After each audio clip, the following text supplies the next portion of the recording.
Shalom bien-aimés, j'espère que vous allez bien, j'espère que vous passez votre journée bien dans les Seigneurs. Alors je rends gloire à Dieu pour cette grâce encore de libérer un message aujourd'hui.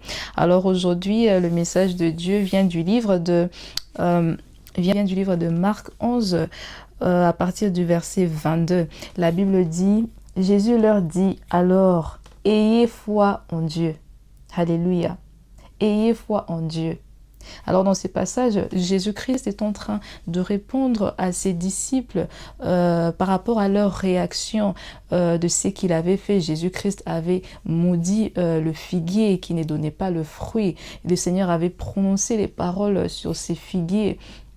Le Seigneur avait prononcé ces paroles sur cet arbre et les disciples étaient étonnés de voir comment la parole que le Seigneur avait prononcée sur cet arbre s'est manifestée puissamment.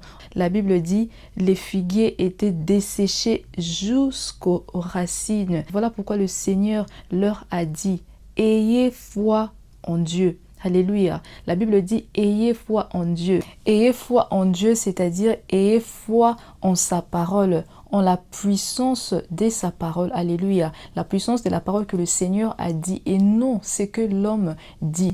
Car si ce que l'homme dit, ce que toi tu dis, ne provient pas de la parole de Dieu, les paroles qui sortent de ta bouche sera vaine. La parole qui sort de ta bouche sera vide. Même si en général les paroles qui sortent de nos bouches sont toujours puissantes. Mais puisque tu es un homme, les paroles d'un homme seront toujours limitées. Mais si tes paroles sont influencées par la parole de Dieu, elles seront remplies de puissance et vont faire l'impossible.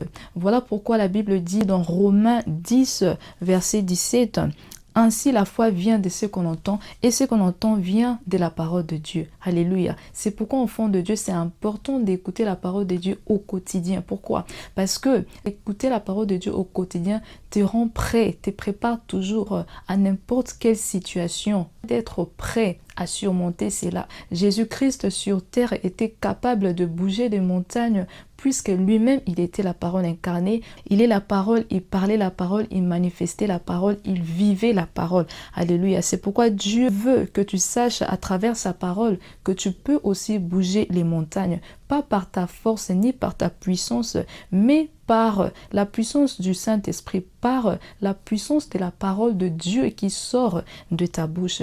Le verset 23, la Bible dit, « Je vous le dis en vérité, si quelqu'un dit à cette montagne, retire-toi de là et jette-toi dans la mer. » La Bible dit, « Et s'il ne doute pas dans son cœur, mais croit que ce qu'il dit arrive, il le verra s'accomplir. » Alléluia. La Bible dit, il le verra s'accomplir.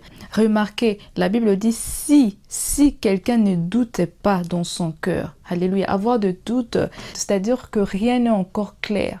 Alléluia. C'est encore flou dans ton esprit, c'est encore flou. Même quand tu lis la parole de Dieu, mais tu ne comprends pas toujours, tu es encore dans des questionnements, tu es encore entre la vérité et la réalité de ce que tu vis. La vérité de la parole de Dieu et la réalité, tu te poses des questions. Est-ce que cela sera possible? Est-ce que vraiment cette montagne peut bouger de l'est à l'ouest? Les gens ont dit ceci, le principe de la vie on dit cela. La Bible nous a dit ceci, tu es encore dans le flou, tu es encore en train de douter, tu t'es bas dans ton cœur. Mais Dieu dit croire. Quand la Bible nous dit croire, c'est-à-dire croire à la parole de Dieu, croire en sa puissance. Dieu te demande de positionner ton cœur vers la vérité de sa parole. Commence déjà à voir cela dans ton esprit. Demeure là jusqu'à ce que tu le verras se manifester dans ta vie.